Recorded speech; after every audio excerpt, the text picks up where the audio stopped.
Baik, Assalamualaikum, salam sejahtera, salam GBN, salam Malaysia dan salam kuasa ketiga. Seperti biasa, jika audio jelas boleh tolong maklumkan ya kepada saya. Saya akan tunggu komen, share ramai-ramai sebab shadow ban yang berterusan ya. Dan juga sertai Telegram saya, jangan lupa ya.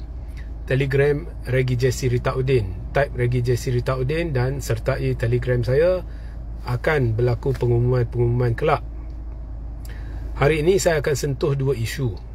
Satu ialah isu keputusan Mahkamah Persekutuan berhubung dengan cabaran kepada kesalahan syariah dalam enactment enactment jenayah syariah Kelantan yang telah difailkan oleh dua peguam. Dan yang kedua, saya akan sentuh sedikit lanjut berkenaan dengan pengampunan najib dalam satu live berasingan. So live ini adalah berkenaan dengan enactment syariah. Jadi seperti yang anda maklum, hari ini Mahkamah Persekutuan mengisytiharkan 16 kesalahan jenayah dalam enactment Kanun Jenayah Syariah Kelantan 2019 terbatal dan tidak sah. Ya. So 16 ini adalah daripada 18 kesalahan syariah yang dicabar oleh dua peguam ya, iaitu Nik Elin Zurina Nik Abdul Rashid dan anaknya Tengku Yasmin Natasha Tengku Abdul Rahman. So dua peguam ini telah mencabar ke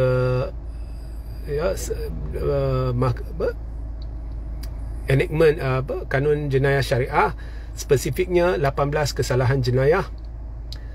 Jadi sepintas lalu dua peguam ini berpandangan bahawa DUN Kelantan tidak ada hak atau kuasa untuk menggubal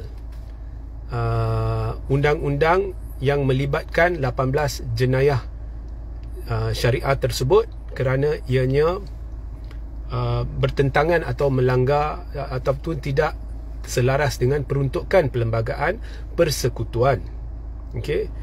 So kalau anda masih ingat, pada 13 November, 2 bulan lepas, saya sebenarnya dah jelaskan isu ini.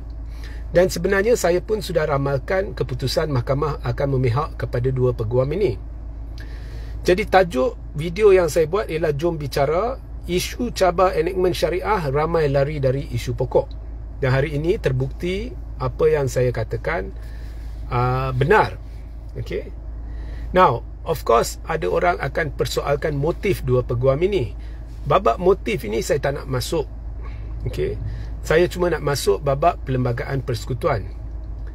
Jadi ada hikmah di sebalik apa yang dilakukan oleh dua peguam ini, walaupun saya tidak setuju benda ni dilakukan, tetapi ada hikmah kerana ia telah menonjolkan kelemahan yang wujud dalam Perlembagaan Persekutuan. Maksud saya kelemahan ialah kelemahan bagi umat Islam untuk menegakkan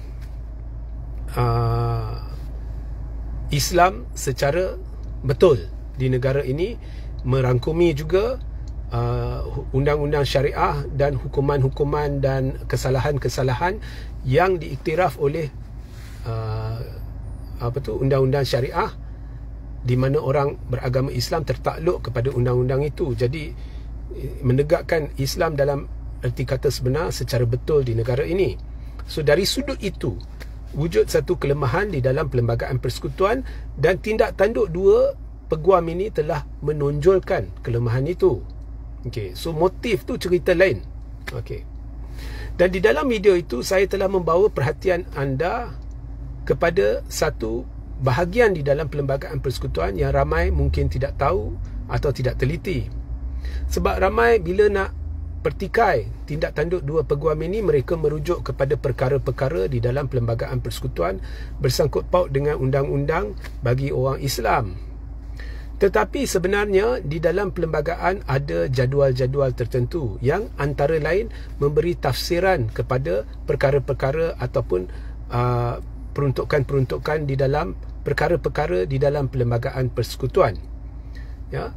So jadual-jadual ini juga menyenaraikan dengan lebih terperinci benda-benda yang bersangkut dengan peruntukan-peruntukan dalam perkara-perkara di dalam Perlembagaan Persekutuan. Dan dalam hal dua peguam yang mencabar 18 kesalahan yang kesalahan jenayah syariah yang digubal oleh Don Kelantan, ia spesifik dia melibatkan jadual 9 dalam Perlembagaan Persekutuan. Jadi kalau anda nak tahu, jadual ke-9 menyenaraikan kesalahan-kesalahan jenayah dalam dua senarai. Senarai pertama ialah senarai persekutuan dan senarai kedua adalah senarai negeri. Dan jadual ini ditulis begitu rupa, ianya membawa maksud, saya ringkaskannya untuk memudahkan pemahaman. Jadi baik di peringkat negeri, di peringkat bila kita cerita undang-undang yang bersangkut dengan mahkamah syariah atau undang-undang syariah ataupun undang-undang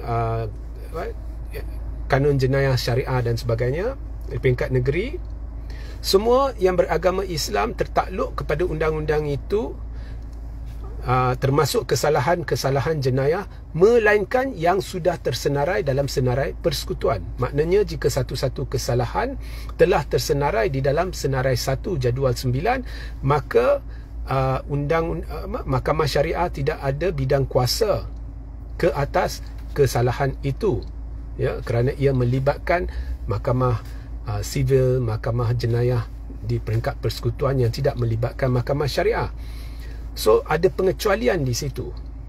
Jadi sekarang ni cerita dia, Don Kelantan sudah menggubal undang-undang, dan undang-undang itu terkandung dalam bentuk enactment Kanun Jenayah Syariah Kelantan 2019. Dan di dalam itu ada kesalahan-kesalahan jenayah.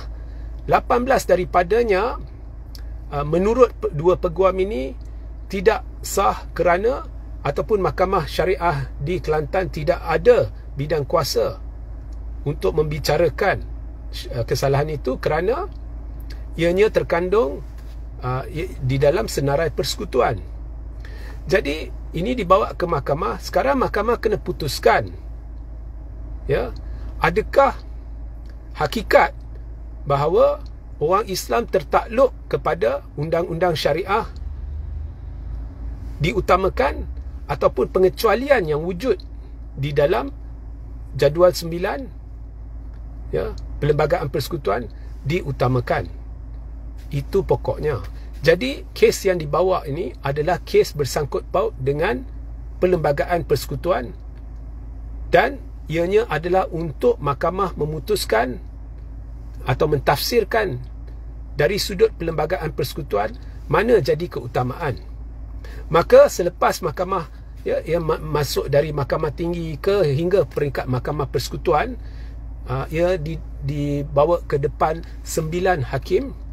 8 daripada 9 hakim atau keputusan majoriti 8-1 memutuskan bahawa yang diberi keutamaan adalah pengecualian itu, iaitu jika kesalahan-kesalahan sudah tersenarai dalam senarai persekutuan, maka mahkamah syariah di peringkat negeri itu tidak ada bidang kuasa ke atas untuk membicarakan kesalahan-kesalahan itu. Sekaligus membawa maksud bahawa, saya baca maka Don Kelantan tidak ada kuasa untuk menggubal undang-undang yang telah digubal itu kerana ada percanggahan dengan peruntukan Perlembagaan Persekutuan. So sekarang disebabkan keputusan mahkamah ini, apabila kita cerita berkenaan dengan contohnya kesalahan liwat yang tersenarai di dalam yang tersenarai di dalam enactment Kanun Jenayah Syariah Kelantan 2019, ianya sudah terbatal.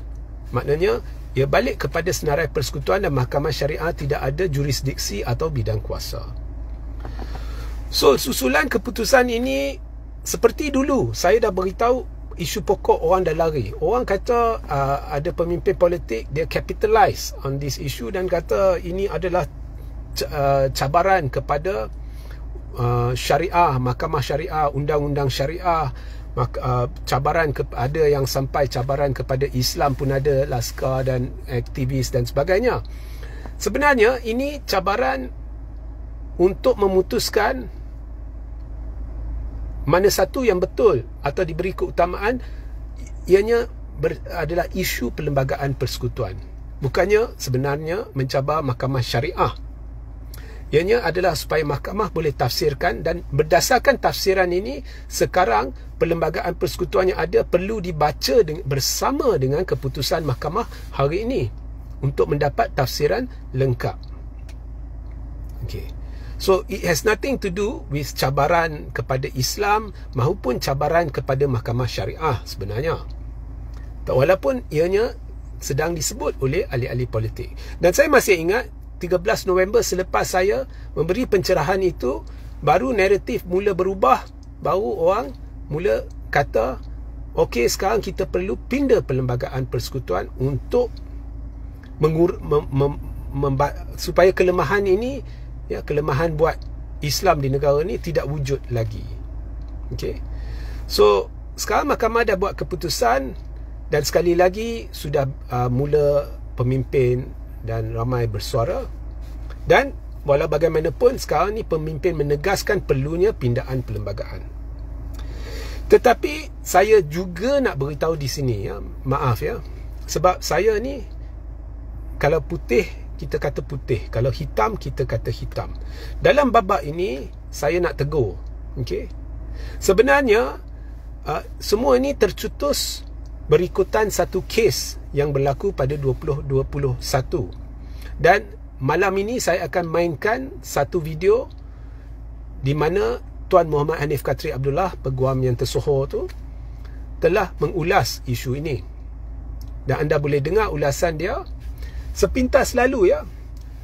Akibat daripada kes yang berlaku pada 2021 tu, anda boleh dengar lebih lanjut malam nanti penjelasan Tuan Muhammad Hanif Katri Abdullah.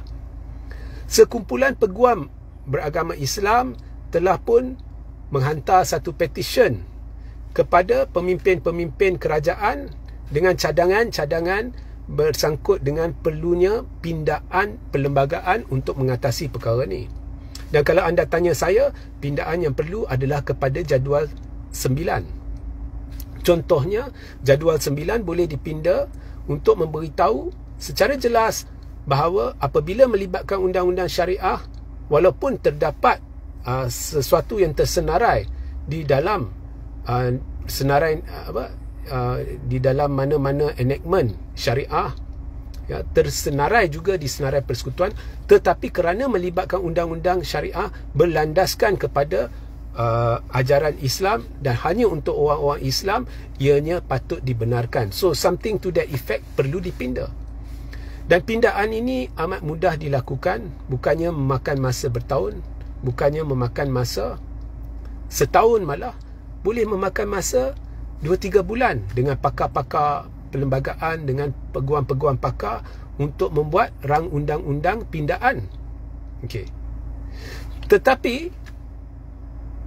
walaupun kerajaan sudah maklum benda itu, tetapi kerajaan gagal melakukannya. Bukan hanya kerajaan hari ini, kerana sebelum Mahkamah Persekutuan membuat keputusan ini, seharusnya kerajaan sudah berjaya meminda perlembagaan untuk memperbetulkan keadaan, kerana kerajaan pimpinan Anwar dan Zaid Hamidi menerajui UMNO yang kononnya memperjuangkan agama, bangsa dan negara. Dah lebih setahun mereka mentadbir. Benda ni sepatutnya sudah lama selesai. Pindaan dilakukan supaya cabaran ini menjadi null and void, dan ini menjadi hanya cabaran akademik, tetapi tidak dilakukan. Walau bagaimanapun, jangan hanya salahkan kerajaan pimpinan Anwar Ibrahim dan Zaid Hamidi. Ianya turut tidak dilakukan oleh kerajaan pimpinan Ismail Sabri, Datuk Seri Ismail Sabri, dan ianya turut tidak dilakukan oleh kerajaan pimpinan Tan Sri Muhyiddin Yassin. So, bila menuntut tu untuk diperbetulkan keadaan, jangan tersasar dengan menuding jari kepada satu pihak. Sebenarnya kegagalan ini adalah kegagalan semua blok utama yang duduk ada di dalam Dewan Rakyat hari ini. Okey. Dan seperti yang anda akan dengar Tuan Hanif cakap malam nanti, oleh kerana undang-undang syariah ini tidak melibatkan orang bukan Islam, maka ianya tidak tidak mungkin, tidak timbul soal orang bukan Islam menentangnya. Maka kerajaan ini dah kata kononnya lah mereka ada majoriti 2/3. Saya sangsi benda tu, malah saya tak apa, anyway itu isu lain lah. So tidak ada apa-apa yang menghalang Anwar atau Zahid untuk mengusulkan RUU dan memperbetulkan keadaan supaya hari ini dapat dielakkan keputusan yang tidak memihak kepada orang, hasrat ataupun harapan orang Islam ini tidak berlaku. Ya. So itulah saya nak beritahu. Sekarang ni kalau berjuang untuk meminta, mendesak perlembagaan dipinda sebegitu rupa supaya mana-mana Dewan Undangan Negeri ada hak berperlembagaan untuk menggubal undang-undang syariah dan kesalahan, dan melibatkannya kesalahan-kesalahan jenayah dalam undang-undang itu, walaupun ianya sudah tersenarai dalam senarai persekutuan, tetapi oleh kerana ianya melibatkan orang Islam, itu perlu diutamakan dan perlu dibenarkan di peringkat syariah, mahkamah syariah. Ya, benda ni perlu dilakukan secepat mungkin. Ya, so itu harus jadi pokok perjuangan, bukan tuding jari kat pihak yang anda tidak suka. Itu anda sudah politikkan dan anda sudah tidak tepat. Kerana kegagalan ini bermula sudah semenjak 2021. Ya, tidak ada apa-apa tindakan diambil oleh kesemua pemimpin utama yang pernah menerajui kerajaan yang duduk ada di dalam parlimen hari ini. Kita kena berjuang atas landasan kebenaran. Kita kena sebut kebenarannya. Itulah kebenarannya. So, sehingga kita berjumpa di live seterusnya. Assalamualaikum, salam sejahtera, salam GBN, salam Malaysia dan salam kuasa ketiga.